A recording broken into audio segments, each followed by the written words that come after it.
So February 2nd, 2022. I think this is one of the first times this year that I have managed to hit record right at the start of the meeting. So I'm pretty proud of that. By February, I've got it. So thank you everyone for joining us this evening. I know we still have some folks coming in, but I do want to get us started.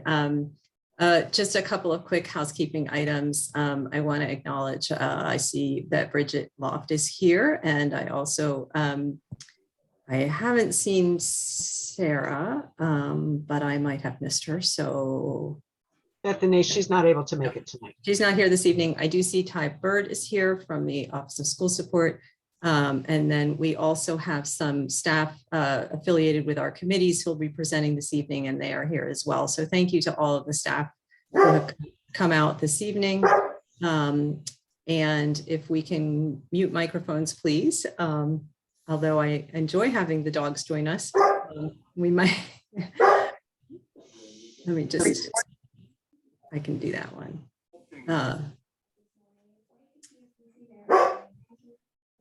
Sorry, let me jump to, there we go. I wanted to share that Mr. Goldstein, our school board liaison, sent regrets for this evening. I will get the meeting recording to him so that he can catch up on our conversation this evening. Let me just quickly run through our agenda. We are going to, as you all know, we're joined by Dr. Otley this evening, and we'll be talking about the equity policy PIP, which is in draft form, in which we shared with all of you last week, and I sent it out again today. We also have Wendy Correa here, who is supervisor of school psychology and social work, and she's going to be on the agenda after Dr. Otley, and then we will transition into our committee reports for this evening, which include the Gifted Services Committee, World Languages, and ASAC, Arlington Special Education Advisory Committee. Very, very grateful to everyone for coming out this evening for a 2-hour meeting.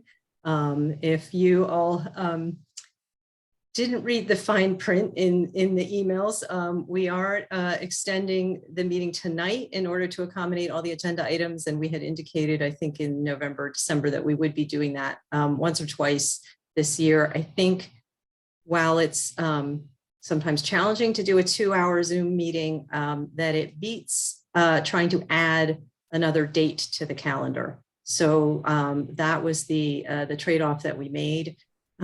Really hope that everyone is able to stick it out tonight all the way through. I think that the ASAC committee report and recommendations are really, really important. So they are up last, unfortunately. Sorry, Dave. But I'm hoping everyone sticks around for that. So with that, I am going to welcome Dr. Otley, who has not yet had a chance to meet with the Advisory Council on Teaching and Learning this year.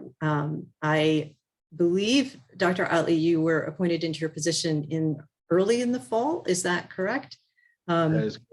And we thought perhaps we'd give you a chance to get your feet on the ground before bringing you to our large group and inviting you to talk with us. But we are very, very pleased to have you here this evening, and I'm happy to simply turn it over to you. Okay, thank you, Bethany. Thank you to everyone tonight. The website did not lie. It said that there were 40 to 50 members who meet regularly in this group.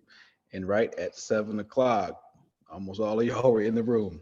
Well, it's good to meet some of you. Dave, you and I were in a meeting earlier today. Some of you are meeting for the first time. Grateful to see my good friend Ty not have all that cowboy stuff in the background. So I have to make more evening meetings so I don't have to see cowboy. A little bit about me, and then I'll get into the policy PIPs. Again, Bethany, thank you for allowing me to have this space this evening. Oh, let me also pause parenthetically and say maybe it's good that I came today and hadn't met this team in the fall. Today is 2222. I don't know who played the lottery today. I don't know who received the check in the mail, but there's something special about today. All of us were alive on 1111. But I doubt any of us will be alive on 3/3. 1080-888-3333. So special day today. Jason Otley, I'm from the Washington area, Washington, D.C. proper, grew up 6 blocks behind Howard University. And so I've been fortunate I have gotten out of DC. I played basketball in high school, had an athletic scholarship at a private boarding school, Hagerstown, Maryland, and went on to college. That was my ticket out of DC. And if anybody remembers DC in the early 80s, it was the murder capital of the world. And so lots of things were happening in DC at that time. So grateful to have gotten out and got some great education, 3 different schools, a few degrees, helped to build some diversity equity centers across colleges, served as assistant professor, served as a K-12 teacher, my first job, dean of students, assistant principal. I've done everything in K-12 and a lot of things in higher ed. So I bring a lens from both sides, which I think is very, very important in this work. Diversity, equity, and inclusion was called multicultural education in 2009 to about 2012. It didn't shift until about 2013 to diversity, equity, and inclusion. And now we've probably seen so many organizations pick up B, and that's belonging, diversity, equity, inclusion, and belonging. And so while we do try to tie that into an inclusion, I do like that it's a standalone in some organizations, because although we do provide students and staff opportunities to have access, once they have access, there needs to be this intentionality behind belonging. And there's lots of research studies that talk about the importance of that. So I'm amongst teachers tonight. I've taught for the last 17 years, so it's good to be in great company. What I provided with Bethany, and she shared it with the group, was the PIPs, Policy Implementation Procedures. I've done, they're not called PIPs in other school districts, but I've done policy work for 14 other school districts. And so every district is very different and approaches the work very different. The equity policy, many of you know, was adopted here in August of 2020, but the PIPs were not complete at that time. And I have learned when I arrived September 1 that the PIPs were not done, and so it needed to be complete. So that has been something that I've been working very feverishly on. And so what you've seen before you is a rough draft. Folks, it's a rough draft. Don't treat it like it's the end all, the be all, and I've completed my dissertation. No, I did not put as much hours into this as I did that dissertation. This draft was for you all to provide insight and suggestions and feedback for me for the next revision. I'm meeting with 12 total advisory groups, and I'm asking the same thing. Do you see yourselves in this document? Do you see your students in the document? Do you see your parents in this document? And if not, make those suggestions and those edits and that feedback. It's not personal to me. You won't make me feel bad if I didn't get it right. And intentionally, I didn't get it right, but I did want to provide enough language in there that would align very nicely with our equity policy. And once these are approved, and here's the process for those who don't know, you all will vet it. I'll go through the other 6 advisory groups that are remaining. I'll do a second draft. I'll then send it to our policy review team. They'll send it over to the board, who will then send it back to Dr. Duran. So it goes through several hands. I wanted all of our internal stakeholders to see this. This is the work that you do day in, day out, and you represent our students and our staff. So I'll pause to allow the group just to ask me any questions related to the PIPs itself. I did see there were some comments in there already, and I do encourage those who haven't made comments to go in there and put anything that you want there. There's going to be over 200 people who probably will make comments. Can somebody bring me my glasses? Good thing I have my contacts in. There'll probably be over 200 people who have access to this document. So I will take at least 20 to 25 days to comb through all of the comments and make sure that all voices are heard. So let me pause and see if there's any questions from me just about the PIPs itself, or any questions about me and the work that I do in our Diversity, Equity, and Inclusion Office. Thank you, Dr. Otley. So we usually use the chat as a way to have people toss their comments in, and I'm happy to just field those questions for you. So if you could talk a little bit about the timeline in terms of the PIP process, that would be helpful. Sure. So if you all would provide comments in the next over the next 2 weeks, that would be very helpful. That way that I can collect all of the suggestions and comments from all advisory groups and start making those changes the end of February, early March, and then have a clean revision for our policy review team for them to review after I've seen all of your edits.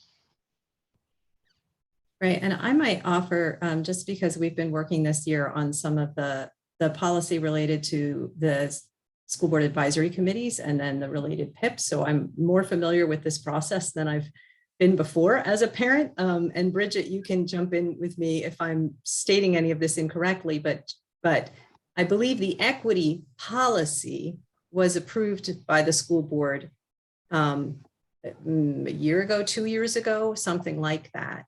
And every policy then has an associated set of implementation procedures. And if I understand correctly, the idea was to keep some of that implementation stuff out of the sort of policy level.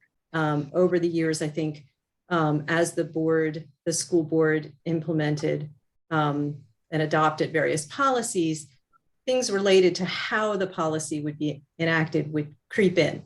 And so the policy implementation procedures was a way to kind of keep those things clean and separate. And so all of the policies have a related set of PIPs. And if I understand correctly, policies are approved by the school board, PIPs are approved by the superintendent. And so the PIP is generally a little more nimble than a policy. Did I get all that right, Bridget? Absolutely. Jason, do you have any follow-up on that one? No, I think that that's the way that I've heard it, Bethany. However, I've been in other advisory groups who will share differently, right? So I think that everyone's introduction to policy and PIPs and the process and what goes first, the chicken or the egg, just depends on who's in the room. Yeah. Okay. And Dave Rosenblatt says August 2020 was, I think, when the equity policy must have come into play. Is that right, Dave? Is that what you were saying? I can't see him on my screen anymore. Yeah, that's correct. August 2020. Okay. Thanks, Dave. Okay. I'm gonna again, if you have questions, please drop them in the chat. I'm not seeing any yet, so I'm gonna since I've got the mic, I will ask a question, Dr. Otley, that I had related to the question of accountability and under the governance equity practices. So it looked like you were looking to review governance documents, right? Policies that are set by schools, policies that are set in the central office. That's sort of the first part of this.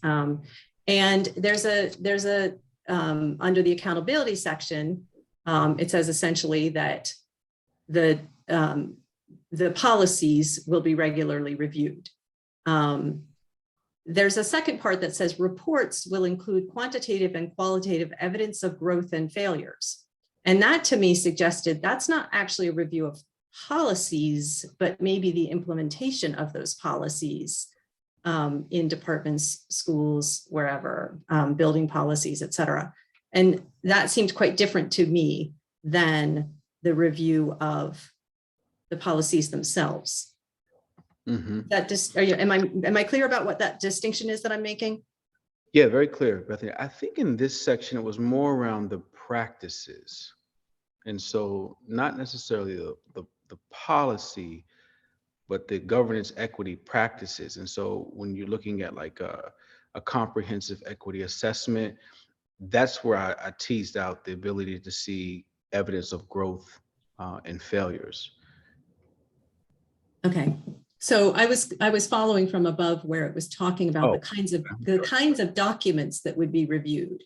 And so it went from talking about documents that would be reviewed to then talking about reports that would include quantitative and qualitative evidence of growth and failure. And that didn't jibe to me. It didn't follow from reviewing documents to then talking about failure, which seemed to me connected to practice. So as you just said, so I was sensing a little disconnect there, and I wasn't sure whether I was not reading it right or Yeah, and I can certainly be more clear and clean that up. Thank you for that note.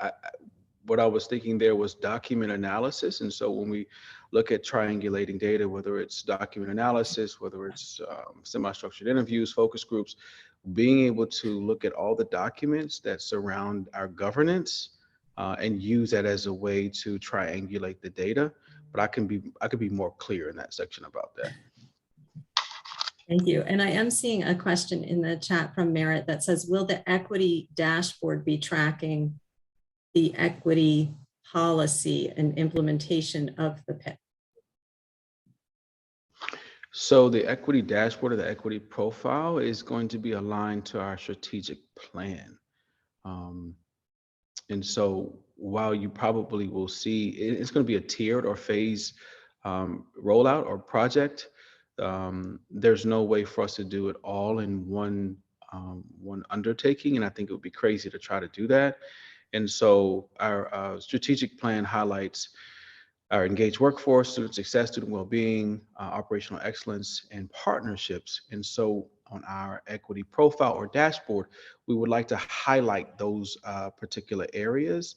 But in designing that, it certainly is going to be a huge undertaking because we're not just pulling information from academics.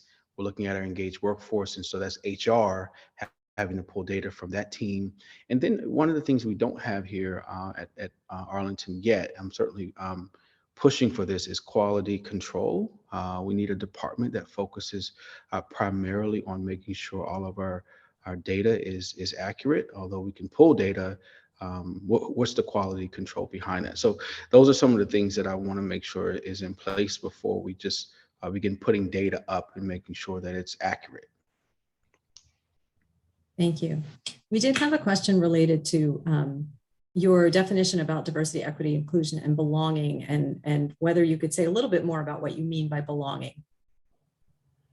Sure. So the word belonging or sense of belonging. And so let me take it back several years. Some of us may have been alive, some of us maybe not. But you know, in the 70s, when we were busing students, particularly students of color, out of certain communities, as the term was, into better communities for education, the notion was that students of color were getting a better education in a particular school environment that didn't look like their own, and so what educators or school leaders didn't take into consideration is the sense of belonging or the organizational or cultural fit. How does that student feel in a space that has no cultural artifacts, no pedagogy, no things in the room that remind them of home or remind them of their community, or even teachers who may look like them. So it's certainly a new term, probably since 2012, 2013, but this idea of sense of belonging really came from organizational culture in corporate America. And now we've started to see it move into higher education and then now in the K-12. And it's just the notion that students feel safe, feel a part of the school, as well as staff.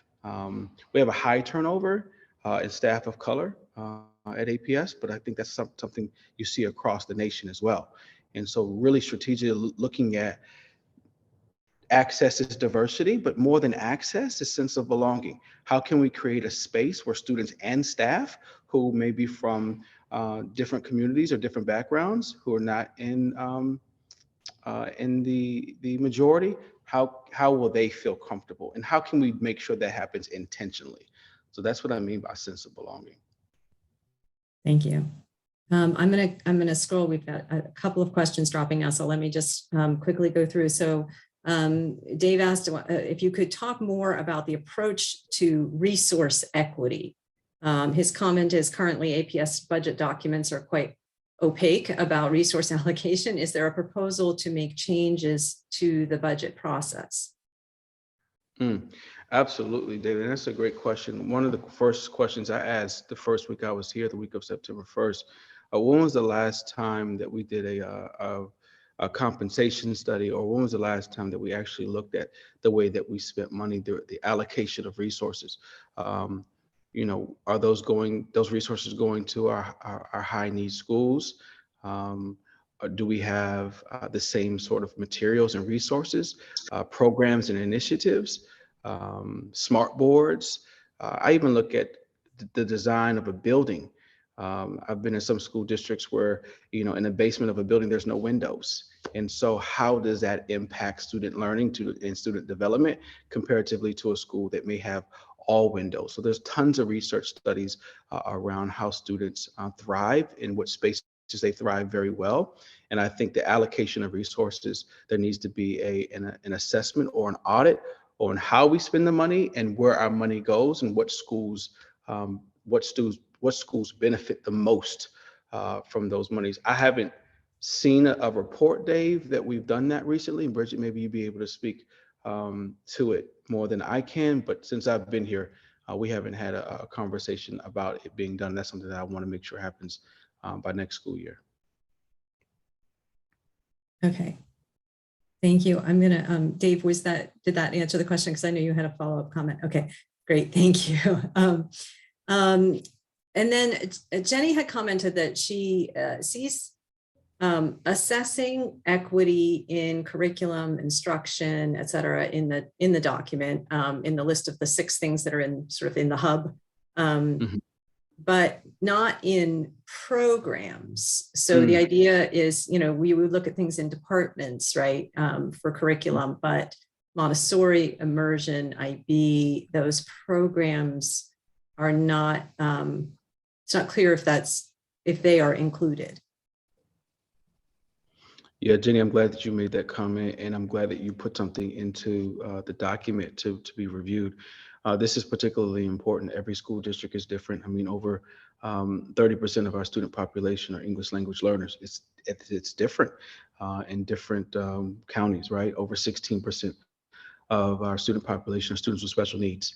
And so when we look at those particular student populations, how are we addressing those needs as well? And so, as you mentioned, Montessori, Immersion, IB, those are all things that need to be addressed. And so I don't want anyone to think that this equity policy only focuses on one group or 2 groups of students. Equity policy should also, or PIP should also reflect advanced courses, gifted courses, programs and initiatives that you've mentioned here, allocation of resources.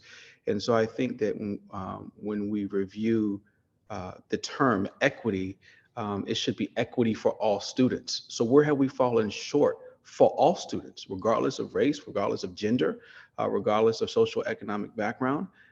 This PIP is not designed to only focus on a certain group of students, as I've seen other counties do. My duty, job, and obligation is to make sure that when these PIPs are finalized, that they encompass all of our students, and so that there's growth and ability for each of them, and not just a few of them. Thanks. And I, similar to well, in the same section that Jenny had been commenting on, I also had a question about the assessment of the implementation of the curriculum. So it talks about review of programs and materials, curriculum, but it seems to stop short of talking about how that is implemented at the level of the school. And that's been a thread and a theme that we've talked about in this advisory council for a long time, that the Office of Academics and the Office of Math, for example, may outline a curriculum which is inclusive, has inclusive pedagogy associated with it, et cetera, might have equitable practices. But the implementation of that curriculum at the level of a school is not happening in an equitable manner. And so that feels like a really big missing piece. And I made a note at the top of the section on it, because it seems to me that that is something that we have been noticing and commenting on and pushing on for some time. And I would hate to see us miss this opportunity to address it in the equity PIP. Okay, I just made that, you made the note, Bethany, but I also made another note Okay. for myself too. Thank you for sharing that. Thank you. We have about 2 minutes left on this agenda item, everyone. So if you have any other questions that were maybe information and you would like to attempt to put them in the chat now, please do so while we have Dr. Otley here. And Bethany, I'd like to come back at another time, and we talked today about PIPs, but I'm really curious from this group to hear more around pedagogy, to hear more around practices, learning styles, modalities, teaching styles. I know all of you have that great conversation here, and there's not too many other spaces that I'm involved in meetings where we have those types of conversations and the equity tied to that. So I'd love to come back again, maybe pose a few questions to the group, and then you guys allow me to be a sponge and listen to how all of you feel about some of the things that I'm still learning. Yeah, we would absolutely love to continue that conversation with you as well. And I will tell you at the outset of the year, I made a really strong push, and I think we've continued to always be raising questions of equity in all the conversations that we're having. So through the fall, we talked about math, we talked about English language arts, literacy, social emotional learning. And every time we have those conversations, we are holding ourselves accountable to be talking about equity in those contexts, because anything that we want to talk about related to teaching and learning, we want to be very mindful of equity and inclusion, and now also sense of belonging. So thank you for that. So thank you very much for joining us this evening, and appreciate it. And as Dr. Otley said, if folks do have comments to put into that PIP document, you all have the link for it. I sent it today, and I also sent it last week, and you can always contact me or Dr. Otley's office to get that link again to enter any questions or comments into the draft PIP. So thank you. Thanks for coming out this evening, Dr. Otley. Thank you all for having me. I put my email into the chat as well. If email me anytime, everyone. It's not just about the PIPs. That's just one part of the work that I do here. So many other things that I do, and maybe some of you have been recipient of the letter that I sent out around critical race theory. I've been getting so many really good responses from teachers and principals. And so there's going to be a community letter that goes out. I'm also been charged now that some teachers have seen it to send it to instructional teachers and assistants and all the scales. I think it's important that everyone here at Arlington Public School is aware of the things that are happening right here in Virginia. And so super excited about that work as well. So email me anytime. Thank you. Thank you. All right. And Merritt, I think we're looking at about a 2-week window to get comments into the PIP, ideally. So, yes. Okay. All right. Thank you. Thank you. Bye. Okay. Bye-bye. Let me pull my agenda back up. Okay. I think I want to just quickly introduce the next topic because it was not in our original plan, but following up on the conversation we had in December about social emotional learning, which felt like just such a critical topic for us to be engaging with. And in the context of what seems to be sort of a continuation of sort of elevated need in our community for thinking about our students' mental health and well-being, in addition to their academic achievement, and really finding the right balance in this very difficult year between focusing on student mental health and well-being, family mental health and well-being, and the idea of accelerated learning, regular learning in any form, and sort of where we are in this like sort of really difficult time. And I know for a lot of folks, just even January was tremendously difficult. So in that context, a couple of weeks ago, Wendy Correa spoke at the Healthy Communities Action Team meeting in Arlington, and I was able to attend. And I thought the presentation she gave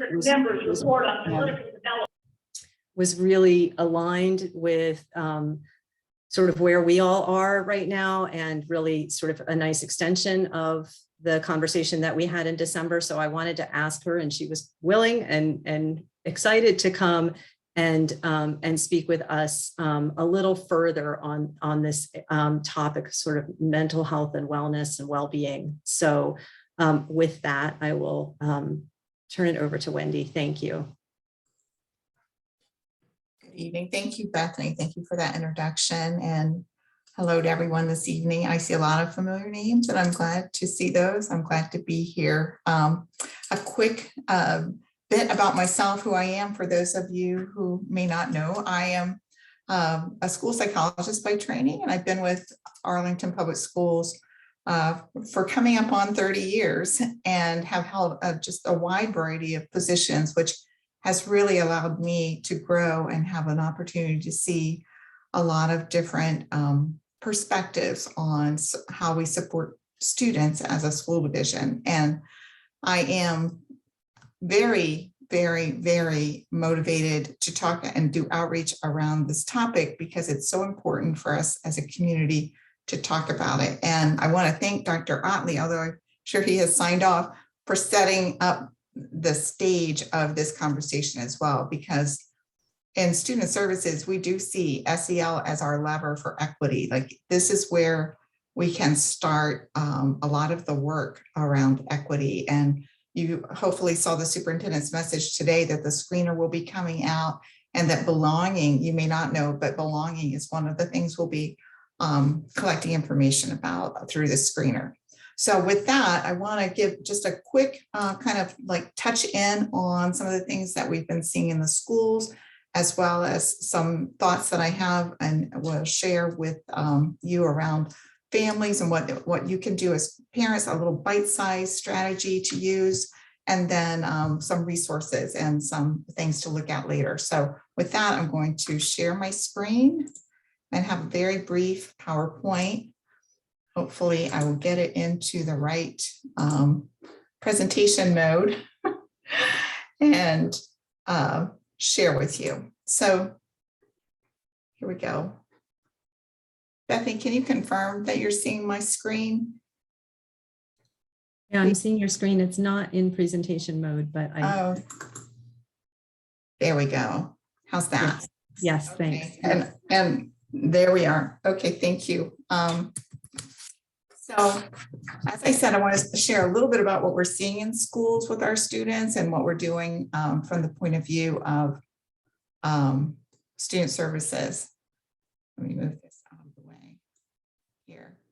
So we are seeing students struggle, as I'm sure everyone here is aware. We're seeing a lot of behaviors related to anxiety. We're seeing, especially in our younger students, some immaturity. So like students who are in first grade, really having a first school experience, whereas normally they would have 2 or 3 years under their belt. So there's the delay in development, some insecurity, lack of self-confidence, and definitely low stamina. So they fatigue. And I think, as I say this out loud, I think a lot of us as adults would say, yes, we understand that very well. Like, stamina is an issue where we're all fatigued. The students are fatigued. And what that means a lot of times for our students, that combination of things, is that they are trying to leave the classroom. They're having a hard time staying in the classroom.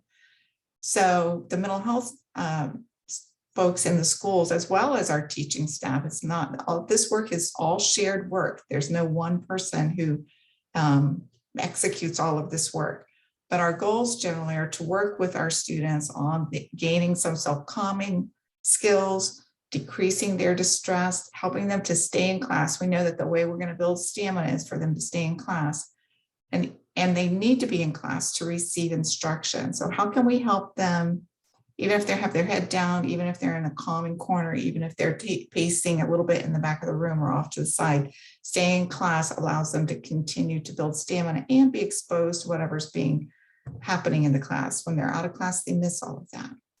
So staying in class, building those relationships with teachers and peers, and most especially, and this is for the students, the teachers, staff, adults, all of us, is being okay with where you are, knowing that you'll get to where you need to be eventually. But right now, we need to be okay with being not okay sometimes. So we're trying very hard to help students stay present and engaged and able to benefit from whatever they're able to benefit on that in that moment on that day. As a part of that conversation and working with the adults, and today actually Student Services provided school administrators with an opportunity to look at a Canvas course that we've developed on helping school administrators with SEL, knowing that school administrators will then establish practices in themselves and in their schools that will help the adults. The adults have to have strong SEL competencies themselves in order to help our students. And that's parents, teachers, principals, superintendents, school board members, all of us. We've got to really work on our own social and emotional well-being. So we like to say that the oxygen mask analogy is real. It's so important to take care of yourself mentally, emotionally, physically, socially, to take care of yourself so that you do have the strength and stamina to continue on. We're not really in recovery just yet.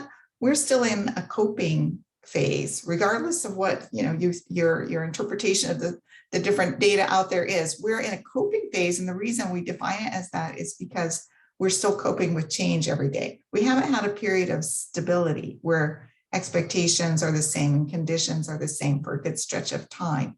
So we're still coping, which is very draining and leaves us somewhat depleted for other things. And another piece to keep in mind is, and actually Dr. Otley referenced this a little bit, is the Maslow before Bloom piece, which is that, Maslow says that we have to take care of our basic needs first, including physical and psychological safety and connection and well-being and belonging, before we can start to improve ourselves or to learn and to really make significant gains in that. So we really have to honor and respect that is affecting all of us, not just our students, but all of our community.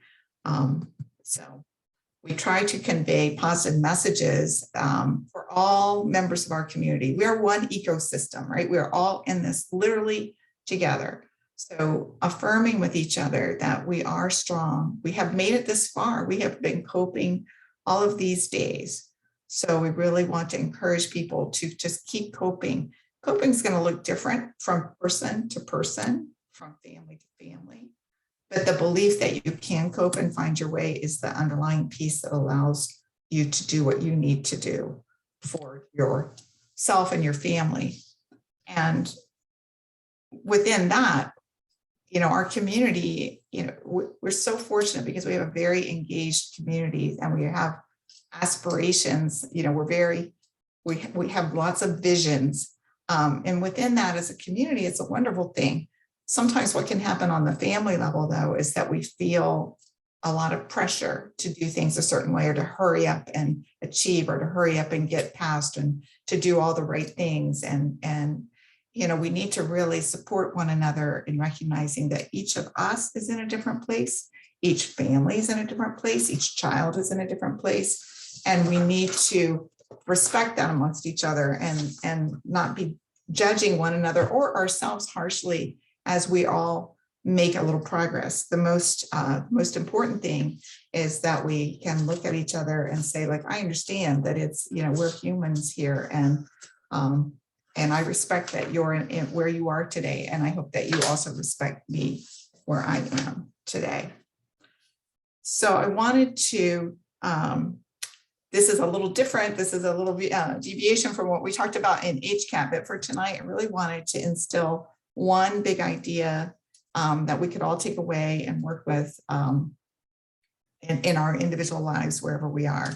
So I'm a big fan, and many of you are familiar with the concept of cognitive behavioral therapy.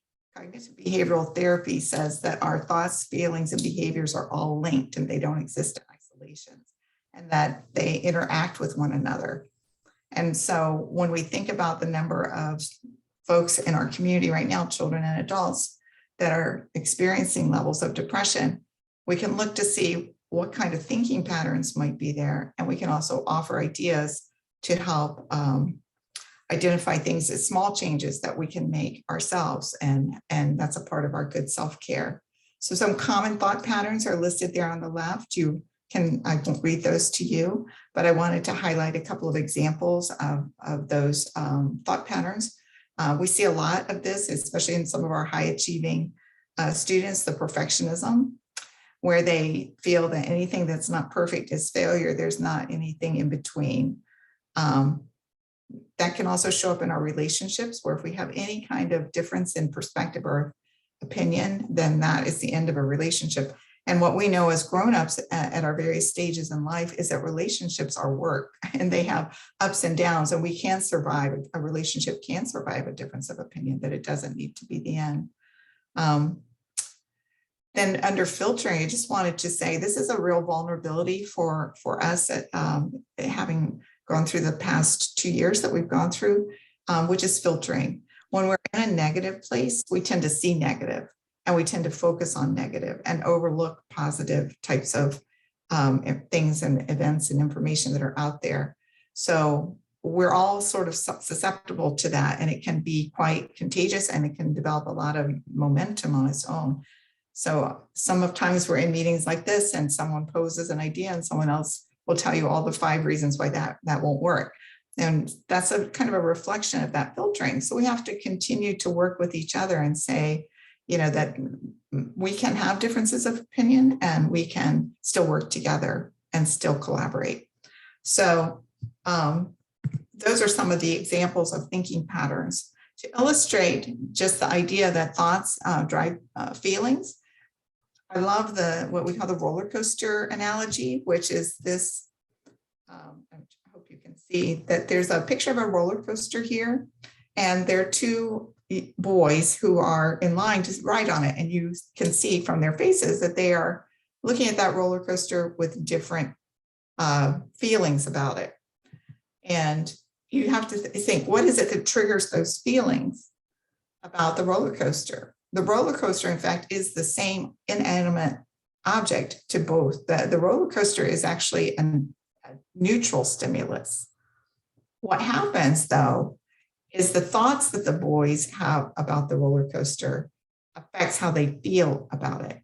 So part of the work that's done in cognitive behavioral therapy is not trying to make people feel better necessarily right away, but rather to address those thoughts and shift from those stuck thoughts about the negative set and move towards, well, if I have to ride this roller coaster, how can I cope with having to ride the roller coaster? How can I address those thoughts and change them so that I can cope with what I need to do? So I wanted to share that, and also share that, one of the things that we can all do between now and the future is there's very few things that we control. There's actually one thing that we control, and that's our thoughts.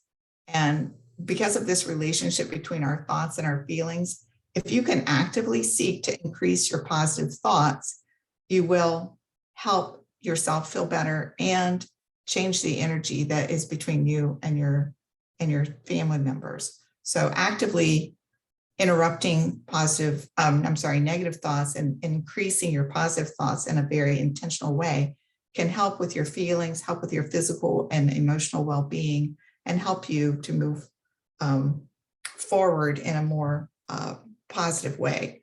I have a link here. I just recently got to review Dr. King's Keep Moving speech. I'll put that link in the chat in a minute. If you have a minute, save it and watch it. I highly recommend it. It will help restore your battery and bring you forward.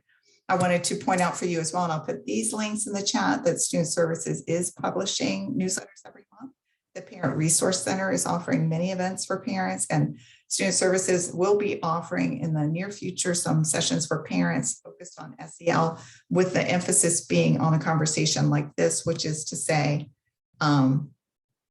focused on things, strategies that you can use for yourself and in your family directly. We're doing a lot in the schools I could go on about that, but but we're doing a lot, but really the most effective changes are the most change is going to be seen when we all are working together and using the same messages and modeling for our children what healthy social emotional functioning looks like.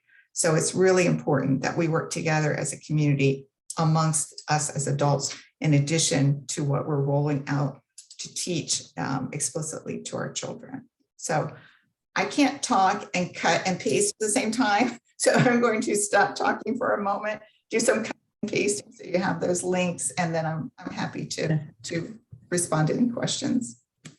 Thank you, Wendy. I really appreciate it. I think the messaging that you have is just so critical as a pivot from the focus. We focused on social emotional learning and what is being provided for students when we were talking about this in December. But I think the idea that there are resources also for parents, and that we can, in fact, sort of have not just healthy students, but healthy families, right, in our community. We're gonna just have a minute or two for questions.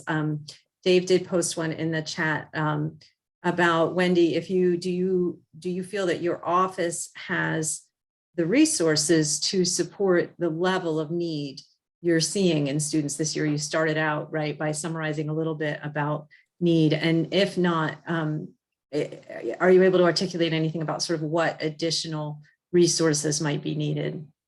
Thank you for that question. I'm never going to say that we have enough. It's so important to be able to forge those relationships, and in order to, and I saw the ASAC recommendations as well. They're on the same page. We're all on the same page with this. In order to do the work, the close work, we need to be able to establish relationships, which means we need low ratios to be able to make those connections. And with the intensity for mental health, I'll say with the intensity of needs, we definitely need to be able to get more folks accessible to our students in needs. And then adding to that, the fact that mental health services in our community, in our Department of Human Services, for example, there are not enough mental health practitioners in the community, much less, within the schools. There aren't. And so schools will be picking up more work to help try to keep things, to help serve students who need it when we don't have as much, as many folks in the community. So we are very good at doing with what we have, but the more we could have, the better, the faster we could do it. So we could use some more staff, and we are looking at ways to maximize training for staff so that we can best equip them for the services they need to provide.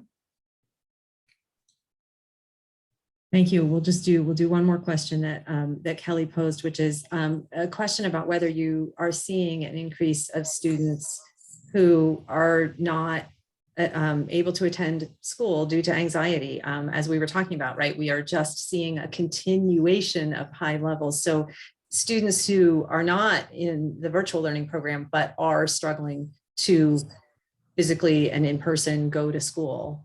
Yes, we are. And we're working that a lot of that work falls in the realm of social workers who in the elementary school, they are our attendance officers, if you will, in the school. Our attendance specialist is the better word.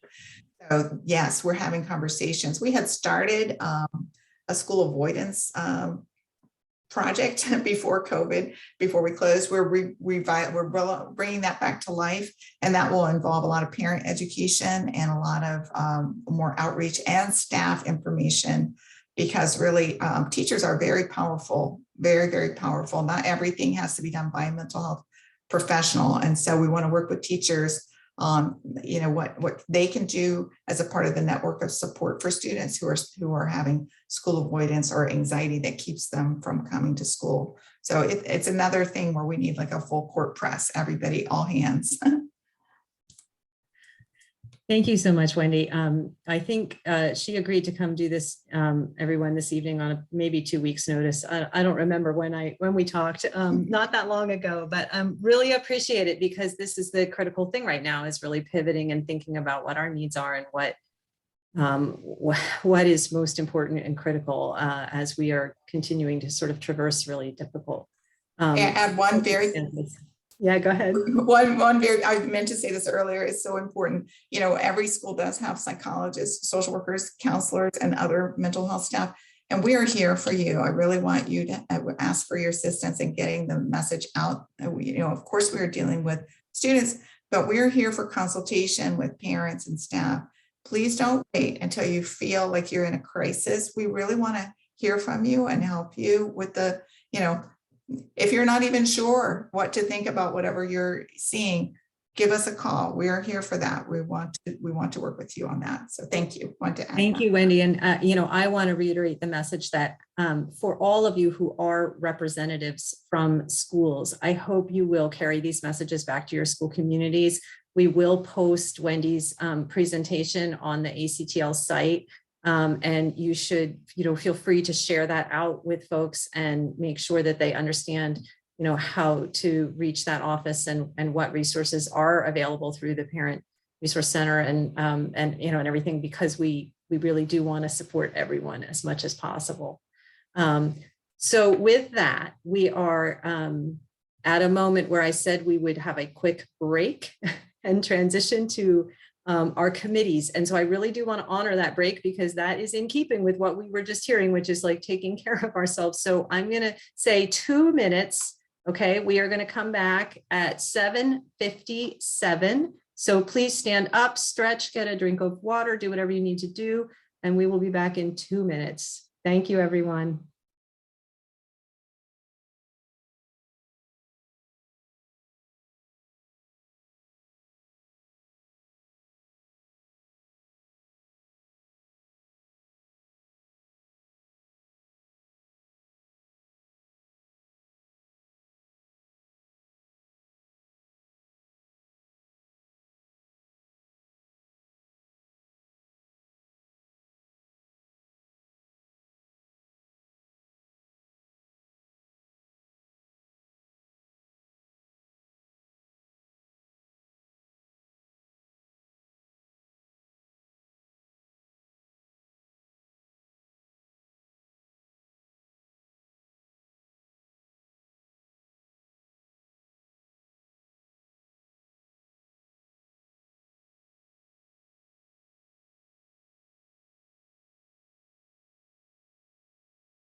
Okay, that was a really fast 2 minutes.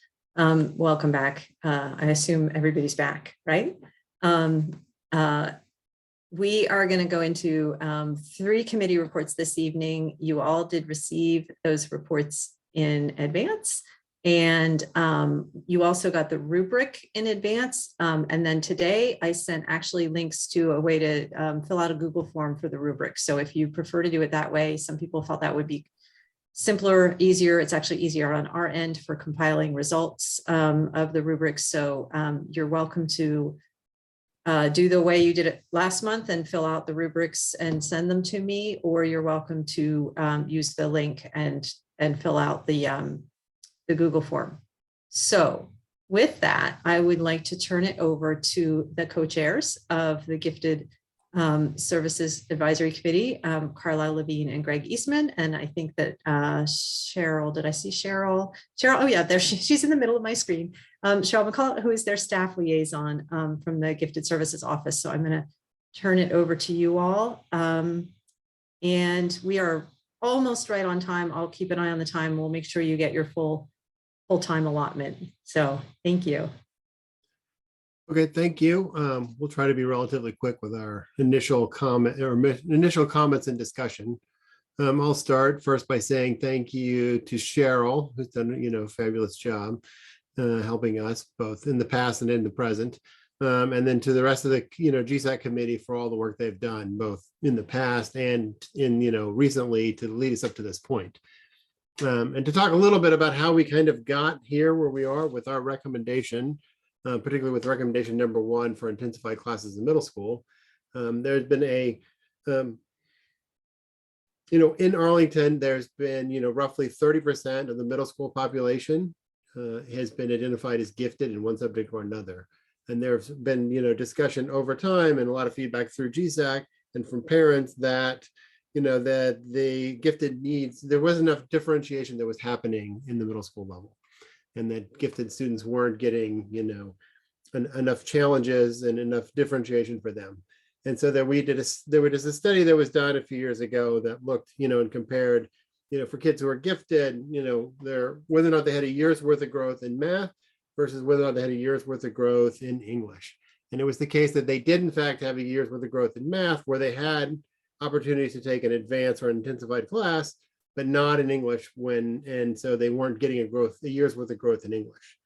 And that sort of led us down this path of, trying to think that, well, that was done within the context of being, gifted because it was done for gifted services, but a finding is much more broad than that. So, there are other advanced learners who may not be identified as gifted, but, who are advanced that, would be in the same boat as this. So for example, if you think of 30% of the class being identified, of the middle school being identified as gifted, but 80% of the middle school might be taking advanced classes in math, right? So there's clearly a demand here for these sort of more advanced classes, right? And so that was part of what we were looking at was this, demand here. We looked at other school districts around and all the surrounding school districts, have these sort of advanced, classes in middle school. And we also recognized that there were a number of families with resources who were able to supplement their kids' education in middle school to provide them extra, access to other things to help, solve the problem that they solve. And we thought, and we think that it would be much better for, those kind of, that kind of access to be available to everybody. Right. And so, and and APS is like the only institution who can come in and make this available for everybody. And so that's why we like to have these open enrollment intensified classes that would be, open for everybody. I'll let Carlisle do the second half. Sure. And I think a big stumbling block that has existed in the past, so this recommendation GSAC has put forward for many years. I think the big stumbling block has been the concern about equity. And so we often see in a model, even when they're open enrollment classes, you often see the model where children who come from families who've experienced privilege push their kids forward, they end up in those classes. Kids who ought to be in those classes but don't come from those families don't even think about themselves being there and therefore don't even sign up. And so these classes often end up being quite segregated by the privileged versus the not privileged. And that's really what we want to avoid. So something that we've really emphasized in our proposal with these open enrollment classes is that equity has to be front and center. And so the idea is, maybe I can supplement my daughter's education outside of school, but what about for the kids who come from families experiencing poverty or the parents are working all the time, they just don't have the chance to give their children that opportunity. So we want to make sure that these advanced honors classes in middle school are available to everyone. And so we have a couple of ideas about how to do that. And so the ideas we've put forward so far are these. So first, there are no prerequisites. So if I wanted to do advanced English in 7th grade, but I did want to do regular English in 8th grade and then go back to honors English in 9th grade, that'd be fine. Like that, I wouldn't have missed anything.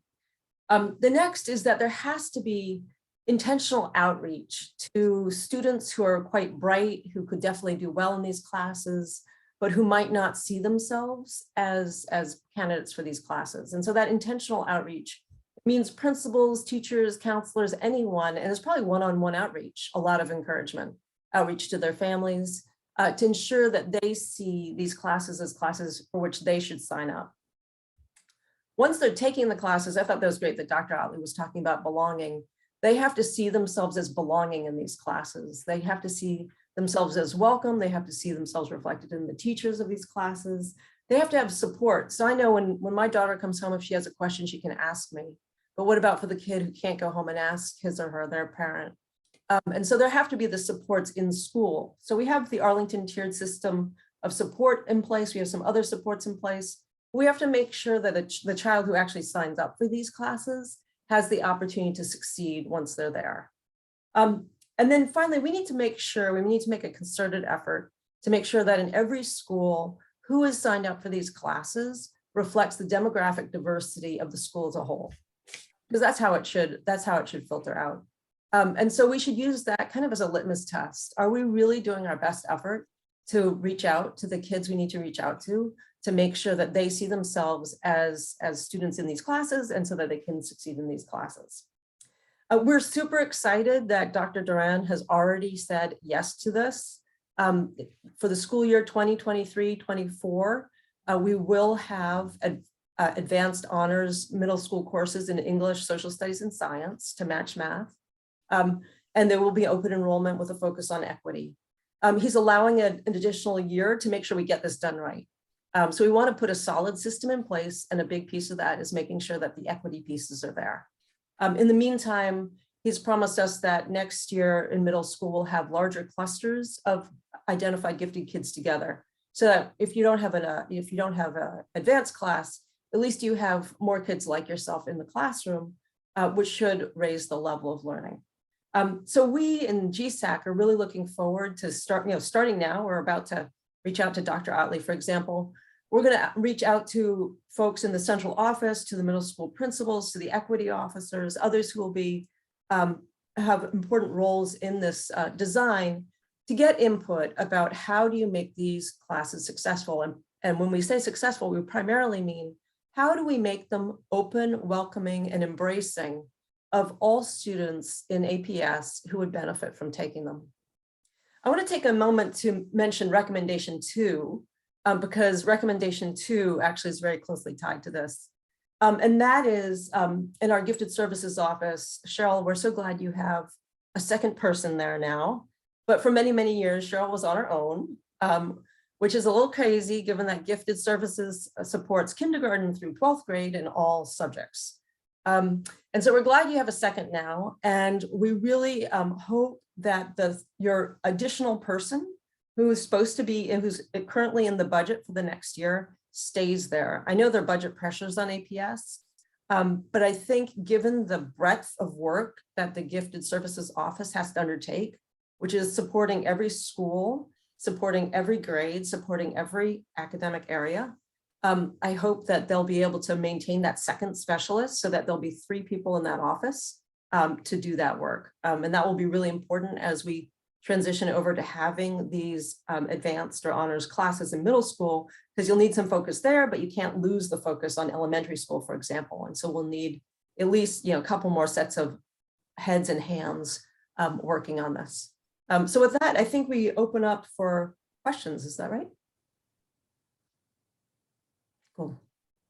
Yeah, thank you. And I'll just add a comment that Carlisle and Greg had said, well, Dr. Duran has sort of approved the first recommendation already. And I said, yeah, we should still talk about it because we never ever want to backslide. We never want to say we still want to build commitment and interest and understanding of what's been proposed and agreed to so that we all are on the same page.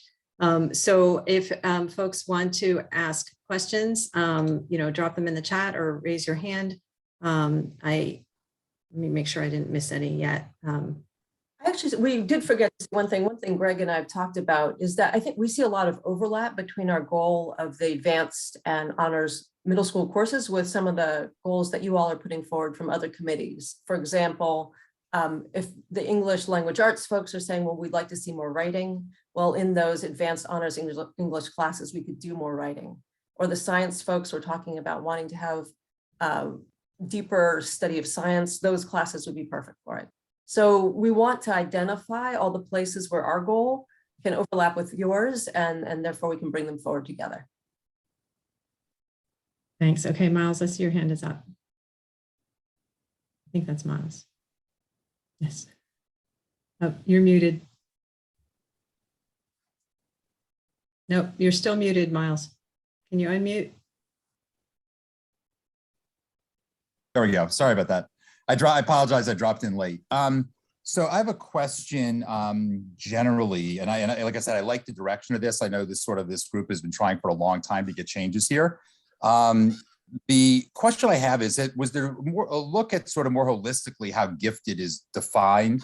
I mean, it's sort of absurd that you have schools that have 60% people identified as gifted, which is clearly not gifted, right? We all know that. I've had a kid identified as gifted who I know is not gifted. And another one who might be in a certain subject. And so I think I think there's a big difference between advanced classes and kids who are appropriate for wanting to take advanced classes and advanced learning who clearly aren't gifted, because gifted by definition, right, is, if you take a look at it than anybody else, it's kids who learn differently, right?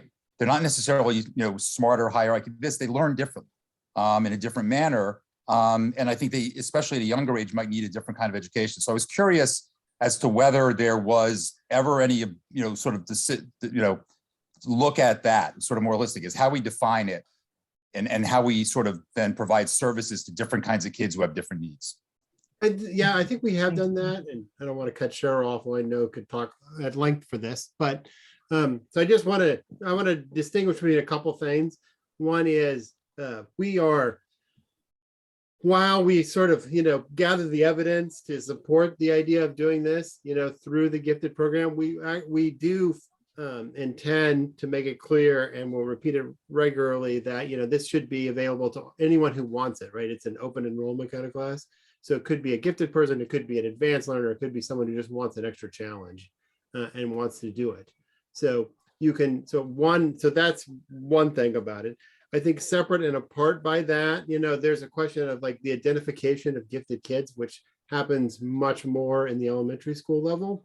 And that's something we have looked at, and I know Cheryl has worked hard at, right? And we sort of have this, well, it depends on how you want to, there are multiple ways of defining gifted, right? You could define gifted in a sort of very narrow neurotypical difference kind of way, or you could define it a little more expansively in terms of looking at, both whether or not you're neurotypical, atypical, or whether or not you are, more advanced or something, or have a portfolio of something to, suggest that you're learning at a different rate, different from the, classroom. And so Arlington has applied the sort of more expansive view of that, and has tried to do that consistently over time. And I know Cheryl has gone back to look at, each individual school. And I think last year she went back student by student for different, for different people to make sure that, kids who look like they were scoring well on tests should, we're getting pulled in, and we're getting looked at, and we're getting considered, right? Thanks, Greg. It's also something that if Cheryl had the extra, the specialist number 2 to help her, would be easier to implement, consistently across the, APS. So I'm gonna go to Dave, but real quickly, Dave, before I go to you, I want to just flip to the chat, and Kate had a comment that said that should happen in all classes, not just honors classes. And I think she was referring to writing and, studying science and those things that we, in fact, want to see all students doing. So I just want to honor that comment that she made. And so now to Dave. Yeah, I want to acknowledge that, we had the best of intentions to figure out how to collaborate between ASAC and GSAC at the beginning of this school year, and the global pandemic has made that challenging. I want to flag something that I'm sure colleagues on GSAC are aware of, that historically the disability community in Arlington has experienced advanced courses and gifted courses as very unwelcome spaces for students with disabilities. And I want to challenge the notion of sort of the opportunity or like open enrollment as sufficient. I think there's a big difference between opening a door and like providing access and like building a ramp to the front door. Many students with disabilities who might be interested in such courses actually need accommodations, need modified instruction, need different materials. And it has been routine over the years for those students to be told by teachers and administrators in APS, you just aren't eligible for any of these courses because you have an IEP and we don't have the staffing to support you in that class. And so it's not sufficient to say, like, you may enroll, right? But we just won't, you know, somehow you will forfeit any of your accommodations or any of your IEP supports if you decide to take that course. So I want to challenge in the most constructive way the idea that this could happen without significant additional resources and you know, intentionality.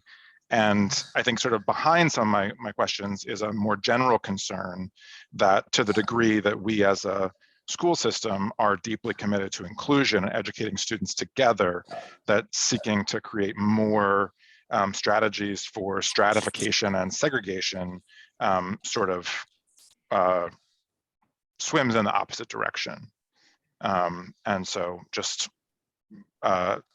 enthused about the opportunity to collaborate in the future and appreciate all the great work and careful thinking that people are doing. I'm glad for the year that we're going to have to make sure this is done right, because I think there is a legacy of that not being done right. And certainly with the disability community, that's a specific community where we need to make sure that APS needs to make sure that things are in place to make sure that students are welcome, they are encouraged, they do have the supports they need, both to enter the classes and to be in the classes. And we need to, figure out with the resources that are around, what can we do to offer the students what they need in those classes. So let's have this conversation. I mean, it's certainly a conversation we want to be having with you. Cheryl, would you add anything there? Well, I would like to personally go on record that that I believe children should have access to the courses that they would like to have access to. And so in those past experiences, that is not best practice. And that's not something that I believe or the committee believes that should be done when you were told that your child should not be in this class. I have a deep appreciation for the expertise of twice exceptional practitioners, and really work to try to help all teachers see, give accommodations when children need it, not when they, whether they have an IEP or not. I mean, IEP, of course, we're going to give the accommodations, but looking at all children and giving children accommodations when they need it, and not barring access to courses that they might be interested in or have a real expertise or learning need for. And I'm not really sure what you mean by gifted classes. Are you talking about AP and IB classes in high school when you say gifted classes? My oldest kid is 10, so don't quote me as an expert. Okay, no, I just wanted to on the secondary program. Okay. I'm trying to reflect what I've heard from our community, which is a lot of concern about the system being exclusive, and that students with disabilities struggle to access the benefits of it. And I think that's more high school, because we don't have any gifted courses in elementary and middle school. So I just wanted to be clear where we stand. I mean, as an office was one, now two, we're all about access, we're all about accommodations, and I think it's about mindset and shifting the mindset of teachers to to realize that the kids are going to come in different packages. They're not all going to come ready. We don't even know what ready means.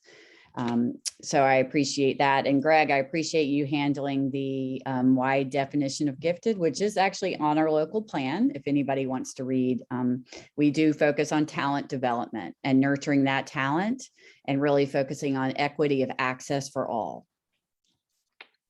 I'm gonna move us along. We have just a couple, maybe another minute or two, and there was one more question in the chat. So Maureen had posted, do you have any idea why Arlington chose not to offer advanced courses in middle school other than in math, contrary to the approach taken by other local school districts? Was it based on a theory or study that was, or was it more likely simply due to inaction? Could there have been a concern that this would lead to lessening of focus on ensuring that students have a strong foundation in the basics before entering high school? Ironically, I've seen this in math with the push for algebra in 8th grade. I think one thing, well, I'm going to answer this question slightly differently, which is that the goal here specifically is not to do an advancement or compacting of the curriculum, right? So it's not the rush through kind of concept, right? In order to have the sort of no prerequisite structure, you have to make sure that each of the classes is independent. So you're talking about doing the same content or curriculum that you would have otherwise done, but you're going through at a more, in-depth level, right? You might go through things a little quickly and then spend more time going in depth on things, right? So I think that's what that really is, and it's not the rush concept. On the, like, why had we not done it in the past? I think people had a bad experience with tracking. And so brought this up in the past, people say, well, tracking. And that's the idea that privileged kids get onto this track and no other kid can. And once you're on the track, you're on the track and you can't get on or off. And so that's why in our design, we're so heavily focused on equity and on no prerequisites to avoid that history, that bad history of tracking. Thank you. I'm going to pivot us, and I really appreciate the thorough thought that has gone into the work that you all have been doing this year. And thank you to Greg and to Carlisle for your leadership. Let's pivot to world languages. And I know that I saw our co-chairs. There's Adriana, and I saw Rick earlier. There he is. So I will just quickly turn it right over to you. All right, thank you so much. Sorry for the outburst earlier, looking for my glasses, multitasking with kids all over Arlington, husband's on travel, and trying to piece my night together. But I have my glasses, so now I can see my notes to guide you through our recommendations. So first and foremost, we do have some of our committee members on the Zoom tonight, and I just want to recognize them. I'm very thankful for all the time and thoughts that they put into it.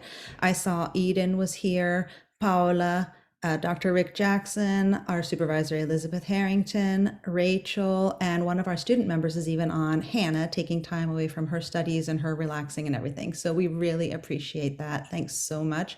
And if any of my members are on here and I didn't catch you, by all means, speak up either now or at the end. So our recommendations this year, we have 3 big ones. And I will go through them. The first one has to do with the Spanish Immersion program in Arlington. For those of you who are newer to APS or not as familiar with the Immersion program, we have this at 4 sites. 2 of them are elementary schools. Then the middle school program is at Gunston, where both of the elementary schools funnel into it. And the continuation for that for high school is at Wakefield right now. The current elementary program is where every day about 50% of the school day is in Spanish and the other 50% is in English. And that is pre-K through 5th. Now, for several years, the Immersion program, if anybody's been around for a while, has been asking for a few different bits of attention to be given to the program. They want attention to review and respond to different needs that have come up as the program has grown, and new studies are available on dual language instruction around the country. There's currently over 1,700 students enrolled, K through 12, and the PTAs at the 4 schools put a joint letter together to the assistant or the acting superintendent early in 2020 to really document the ask from the community and the unity for the 4 schools going all the way K through 12 in what they wanted to see in the program. So the response from APS was to hire a dual language instruction consultant and establishing a dual language instruction revisioning task force that was creative of community members, including folks from all of the schools, from the community members, but also teachers, as well as representatives from the different central offices to touch on as many aspects as we can think of. Hopefully we got every aspect of the students represented in the immersion program and in APS, and the attentions that they all need, because sometimes there's the different attentions there too. So the task force met over several months under the guidance of the consultant to review the issues and get up to speed on, the best knowledge and implementation practices for dual language education now. And there are a lot of recommendations come out of it. So the point for WLAC adding this to the recommendations separate of what you may have seen at the school board meeting, almost 2 weeks ago, was just to say that we really are in support of this. This is something we've been asking for a while. We have a lot of immersion parents on our committee, and we've had a lot of immersion parents come and go through the committee over the years. So some of these recommendations coming out of the task force include securing and funding centrally located DLI coordinator and 1 FTE dedicated to Spanish reading specialists assigned to each dual language elementary school. So this is being worked in conjunction with the ELA department, who is asking for around 40 reading specialists at the schools. We just want the ones to the elementary schools to be focused on reading specialists for the Spanish language. Implementation for dual language instruction program at the elementary level by, instead of continuing with the 50-50 day, there's a different model where at the first few years, 80% of the day would be taught in Spanish and 20% would be in English. And then as you go through in the upper grades, you get back to the 50-50 by the time the kids are getting out of elementary school. So also expanding access to the DLI program through marketing, recruiting, and strengthening the pre-K through 12 pathway. Acquiring established assessment instruments to measure proficiency in Spanish literacy. Acquiring a significant amount of Spanish language core materials for all the dual language classrooms. Right now, a lot of the teachers spend an inordinate amount of time translating materials, and where their time can be better used elsewhere, but also there's inconsistencies that could come with that as well. So supporting and funding professional learning for dual language educators is the other one in that section. Our next area was for the Spanish for Fluent Speakers curriculum and resources. Right now, APS has 21% of its students registered who identify Spanish. One second, I apologize. Thank you, momming. All right, so right now APS has 21% of its students registered who identify Spanish as either their primary home language, their student language, or the first language acquired. That's a big chunk. There's currently close to 700 students enrolled in Spanish for Fluent Speakers between grades 6 through 12. Their backgrounds are extremely diverse, especially when they first come into the program in that first year of SFS, is what we call Spanish for Fluent Speakers, SFS 1. They speak different dialects. Some of them have spoken Spanish all their lives. Some of them are winding up here from coming out of the immersion program. Some of them have not been exposed to academic Spanish, and just some are more advanced. So APS's data shows that Spanish-speaking English learners who enroll in SFS outperform those who do not take SFS on the reading and science SOL exams. What's amazing about this finding in APS is that this really echoes a very large study that was done of over 700,000 students across the US. So it was nice to see that, this is something that really is happening in our own backyard and not just in the big out there. Research shows indisputably that the literacy skills learned in a student's native language of Spanish, their heritage language, transfer over to their English literacy skills. This will enable them to outperform the peers who do not take SFS. So there's the nationwide challenge to identify appropriate learning materials for these groups of students. Again, a lot of it has to do with the big, huge diversity at that first year. This is why we're focusing really on this recommendation on SFS 1, because there is already stronger curriculum set out there for SFS 2 and SFS 3.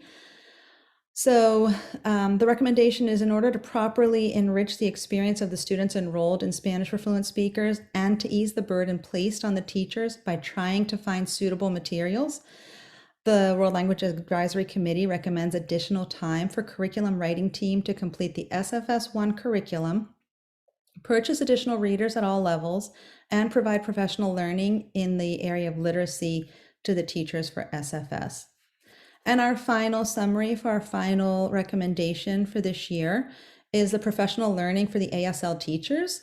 So out of our 9 APS ASL teachers this year, 7 of them are new to our team. We currently have over 800 students enrolled in ASL. The enrollment in that really skyrocketed once it was introduced, and it's now at all the high schools and 4 of the 6 middle schools. We've also consulted with the Special Education Committee and confirmed that access to ASL as a language class is a critical issue for many students with disabilities, including and especially dyslexia, and that access to ASL classes allows some students with disabilities to complete the Advanced Studies Diploma requirements who may not otherwise be able to do so. Having a large proportion of our teachers new, 7 out of 9, there needs to be support to them with specific professional learning opportunities to ensure their successful teamwork and the learning success of the students they teach.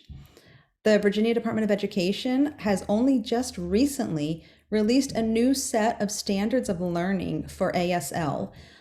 Before then, there was only curriculum framework from the VDOE, and that was written in 1998. So attention to ASL is long overdue as well. So our recommendation is supporting this new team of ASL teachers with professional learning in the new set of standards and additional time for curriculum writing. So hopefully I was able to give everybody enough background on those. ASL, I'm sorry, is American Sign Language. On those, because I know World Languages covers several different areas and cultures and all that within it, but I'm happy to take any questions or clarify myself, Rick, or Elizabeth. Thank you. Let's see. I'm sorry, there was a comment related to the gifted. So if you do have a question for the World Languages Committee and or any questions on their recommendations, please do raise your hand or drop your question in the chat.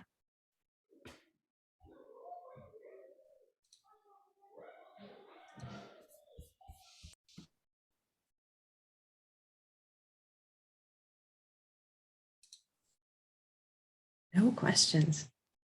That can't be. I'm surprised, but because Adriana did such a wonderful job presenting. She did. Thanks so much for the feedback, David. I appreciate it.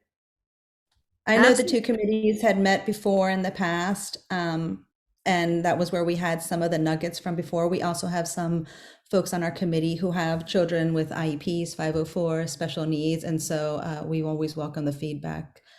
Adriana, do you want to give folks a sense of any of the questions that you or comments that you had when you presented to the school board?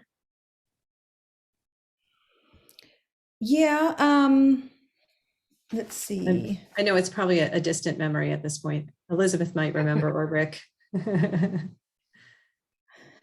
Well, one of the questions was why SFS 1 versus SFS 2 and 3. Mm-hmm. And Adriana spoke to the varied, the diverse learners in SFS 1, and we have spent quite a bit of time on SFS 1 curriculum, and I'm incredibly proud of the work our teachers and team has done. And there's still more to do, always.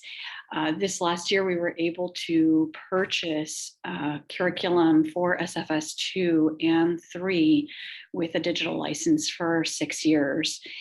So again, that was one of the board members' questions was, is there something out there for SFS1? And when I spoke to vendors about SFS1, they said, again, just like Adriana said, that the learners are so diverse that we can't find, there isn't anything out there. I almost feel like our work has been so good, we should publish it, but we're not done. So that was certainly one of the questions out there.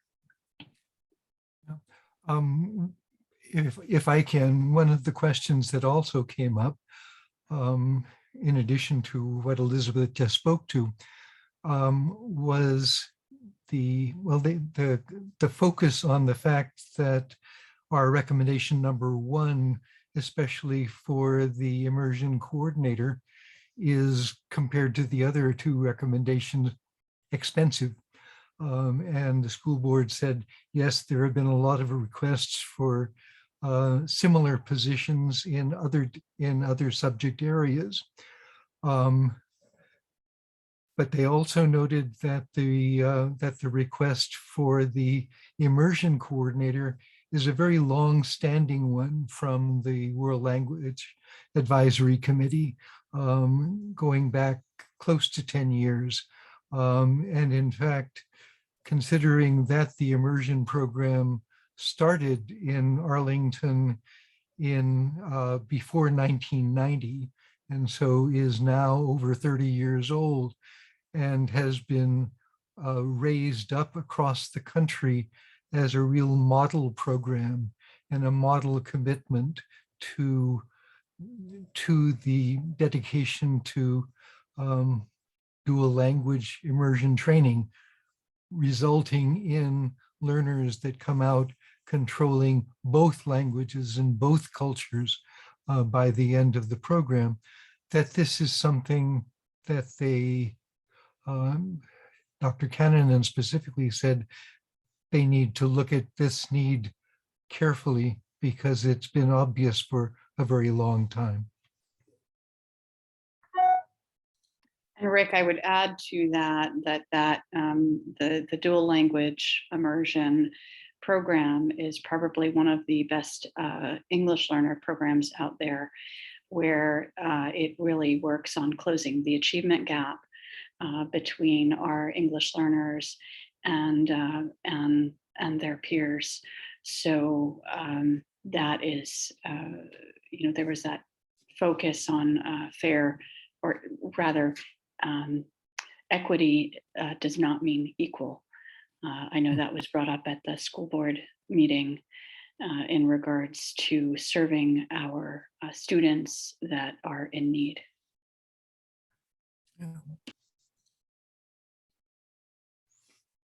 Well, thank you all so much. I am not seeing any more any questions, and that attests to how thorough your explanation was, Adriana, and your and I think a very thorough report as well, written report. So, oh, sorry, Dima has a late breaking one. The fact that you're recommending 80-20% immersion in the earlier years affect the L part of that program. I think that's for Elizabeth, maybe to respond. In fact, so 70% of the dual language, you have two-way bilingual education, which is what we have. In other words, you have models of English speakers and you have models of Spanish speakers.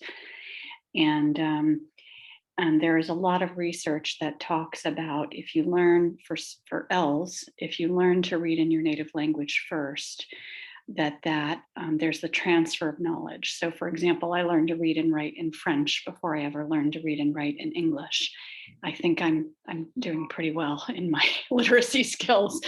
And so there's a lot of research that talks about when our Spanish Ls learn to read in their native language first, that they really outperform their peers that did not, and also their monolingual peers.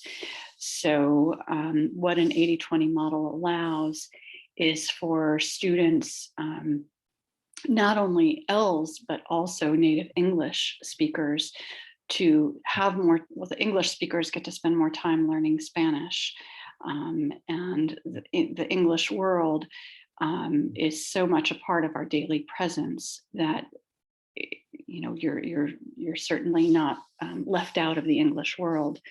And so we really go based on those that study that Adriana talked about, which is one by Thomas and Collier of over 700,000 students in two-way bilingual education programs. And again, 70% of those two-way bilingual education programs are full early immersion programs.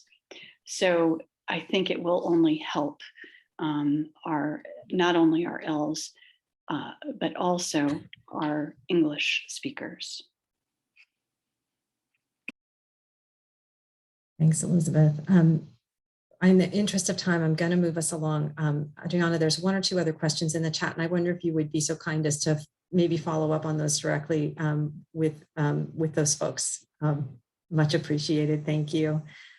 With that, could I say one more thing, because this is important? In the question, it talks about, do you still have the 50-50 English to Spanish learners? Absolutely. For some reason, there has been a misunderstanding in the community that this means that we might go to 80% of one model language and 20% of another. And I want to clarify that this is only the instructional day, that the model, the English model language and the Spanish model language, the goal is still to recruit 50% English speakers and 50% Spanish speakers. So thank you for that, but that's a big clarification. Thanks, Elizabeth. Okay, Dave Rosenblatt and ASAC, I will turn it over to you. Great. Thanks very much, Bethany, and all the ACTL folks. I'm going to try to share my screen. And you'd think after 2 years of doing this, I'd be better at it. How are we looking? Looks good. Are you seeing my presenter view, or are you seeing the slides? We're seeing the slides. Great. So I'm Dave Rosenblatt. I'm the chair of the Arlington Special Education Advisory Committee, known as ASAC. Really happy to be with you all tonight. Really impressed with everybody's stamina to stick around to the end of this. And I want to let you know that you've stuck around for the dessert, because we get to talk about the most exciting thing, which is planning factors. And I think oftentimes when people hear about budget planning factors in Arlington, it doesn't sound that exciting. People sort of, it's not about curriculum. It has a lot of numbers. It's a little bit opaque, and people's eyes sort of glaze over. And I want to challenge that because I think this is the special sauce that really shapes a lot of our experiences in Arlington, and the kinds of resource decisions that Dr. Ali was talking about earlier. So I'm going to dive in here. I would very much value if there are clarification questions as I go along to try to address those as I go. Bethany, if you can bring my attention to them, I'd really appreciate it. Yeah.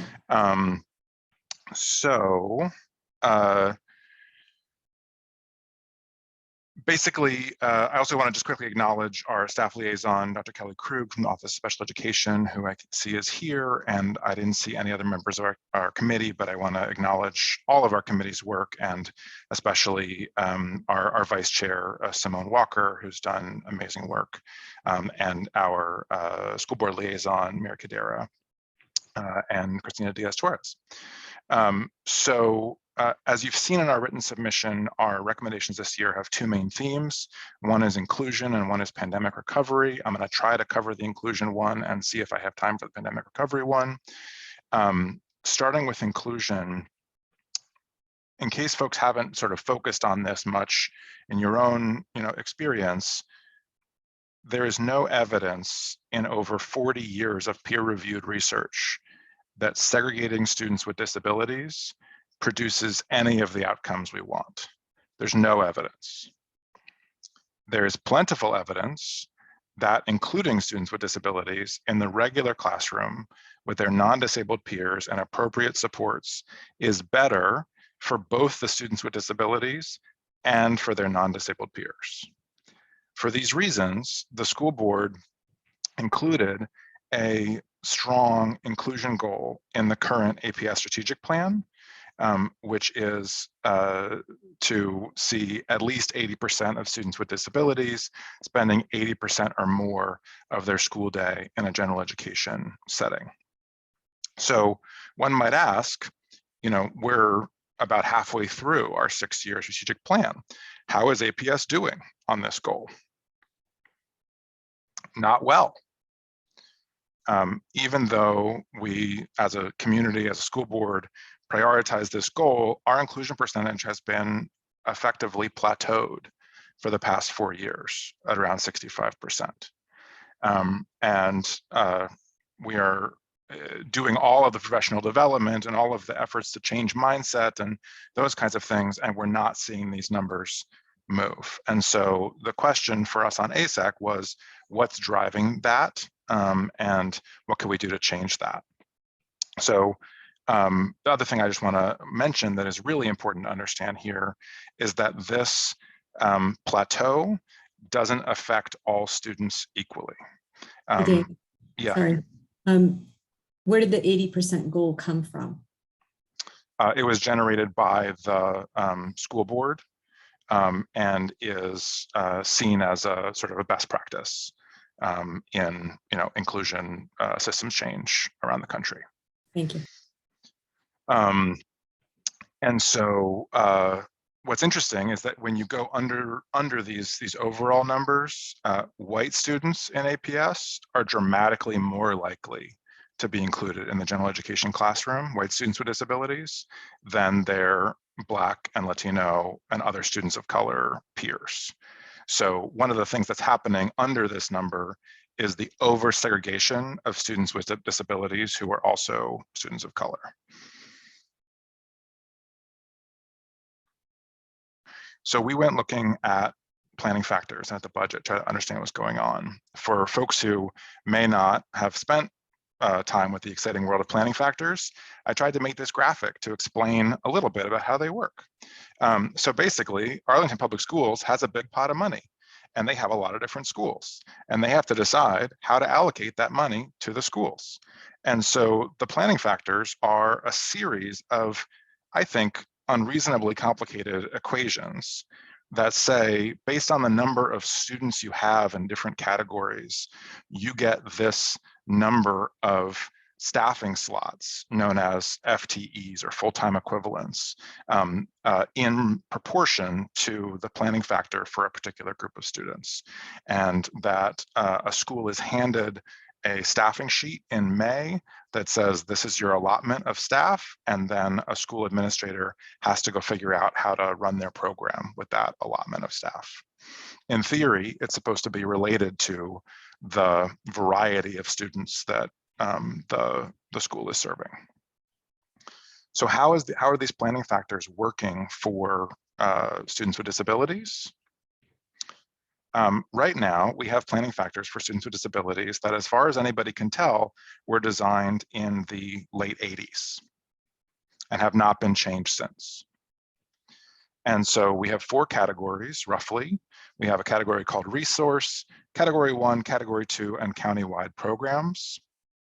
And these categories correspond with the number of hours in a student's IEP. In some cases, they correspond with specific eligibility categories, the label of their disability. And then in the case of the countywide programs, they are specifically about the placement, right? Are you in one of these specialized programs?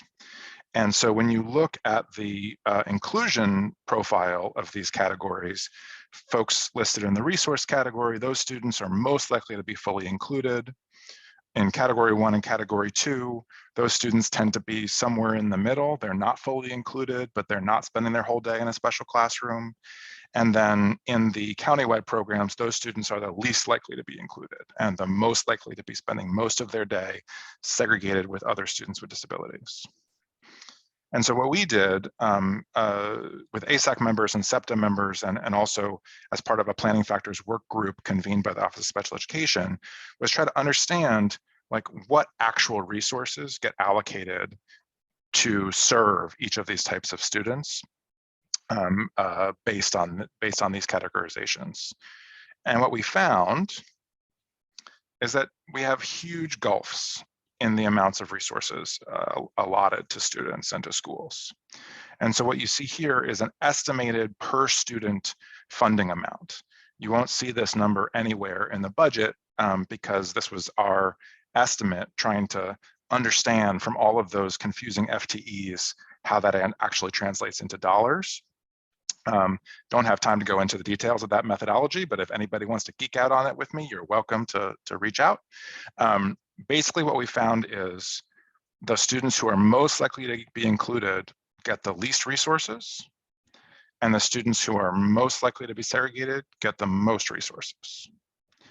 And that allocation of resources is not in any way tied to the needs of those students. So the needs of a student in category 1 could be virtually identical to the needs of a student in a countywide program.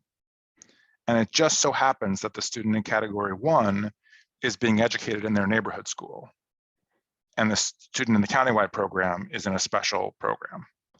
But the student in the countywide program generates $20,000 more in resources for their school, and the student in category 1 is $20,000 less. And so no wonder our schools are struggling to figure out how to include students, because they're not getting the resources to do so. In fact, we have a system that seems designed to incentivize segregation of students. Another example of this, so that example that I just gave was from elementary school, but it applies to the whole school system. Another example is that in middle school and high school, we have a complicated planning factor which allocates general education teachers based on the number of general education students in the school. For every 25.15 general education students, each school gets 1.4 classroom teachers, which is around $133,000 based on average, teacher salaries, which means per student funding is around $5,288. It actually says in our budget, in our planning factors, that special education students are worth less. It says special education students only generate 1/7 of the staffing resources for the general education classrooms in middle school and high school as their quote unquote general education peers. So what this means in practice is the more special education students that a middle school or high school has, the fewer resources that school is given to run its core general education program. And so we are systematically understaffing the exact same classrooms that we are seeking to include students with disabilities in. And so we think that this is a problem because we have a strategic goal and we have a funding system that is doing the opposite. Dave? Yep. Is any child with an IEP considered a special education student for this calculation? This is what's so weird about it. It confused me also. So it doesn't say this in the planning factors, but I've learned from APS staff that special education students who are in the resource category have been historically classified as general education students for the purposes of this planning factor.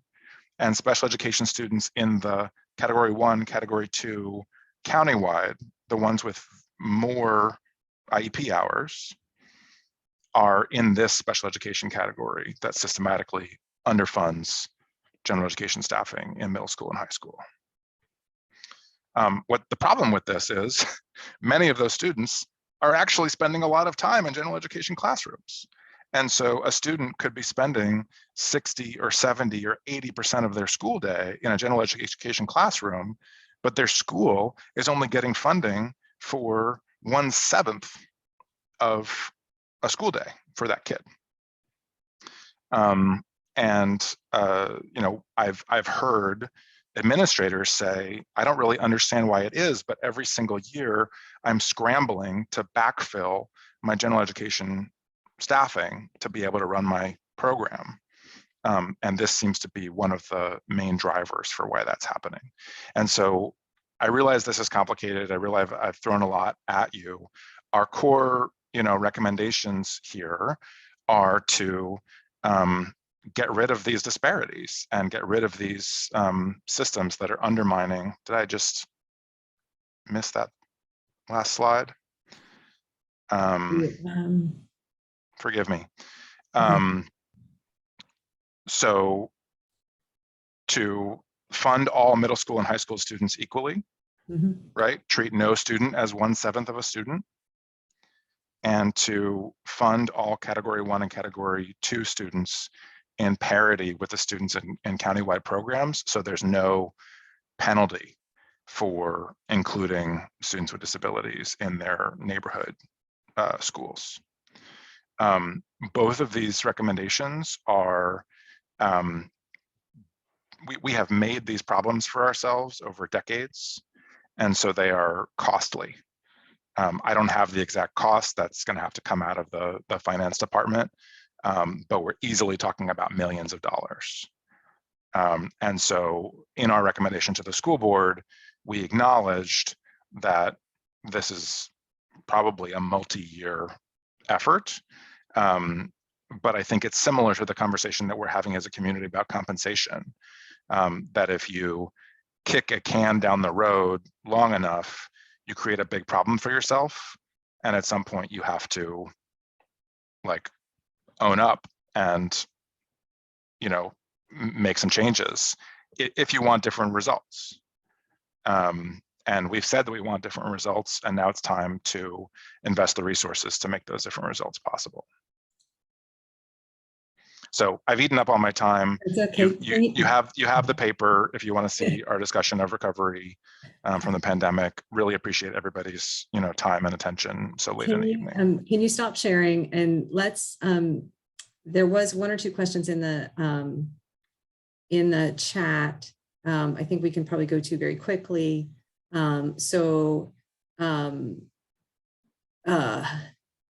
Sarah's question was, I'm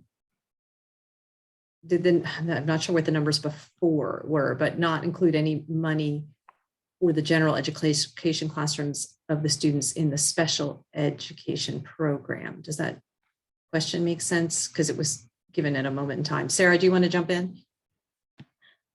Yeah, I was just trying to understand whether or not for I forget the first, but the Category 1, Category 2, and then countywide, are those numbers, is that, I remember the $35,000 one. Does the homeschool, says it $35,000 plus 1/7 of a regular student if they are some, I guess not with the countywide for them, but well, they are in some cases, it sounds like.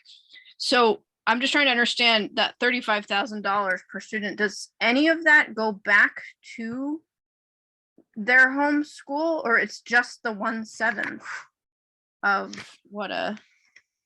So I'm going to try to answer your question, and then I'm going to try to clarify something else that is related. So countywide funding goes to the school where the countywide program is located. Okay. So if the student comes from, you know, Fleet, but they're being educated at, you know, Jamestown, then all of their funding is at Jamestown and none of their funding is at Fleet, is my understanding. Okay.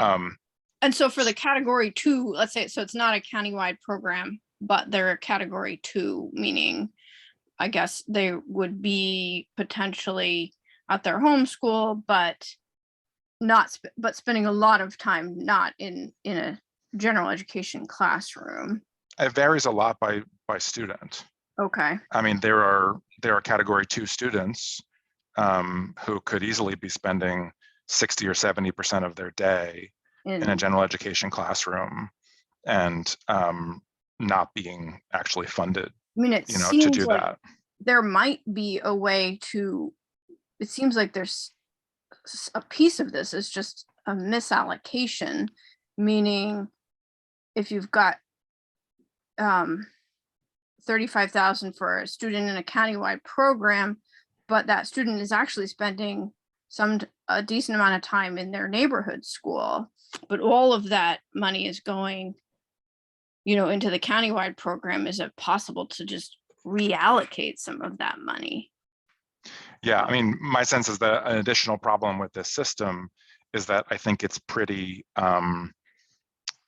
inflexible and tends to move only in increments of 0 FTE, 1 FTE, 2 FTE.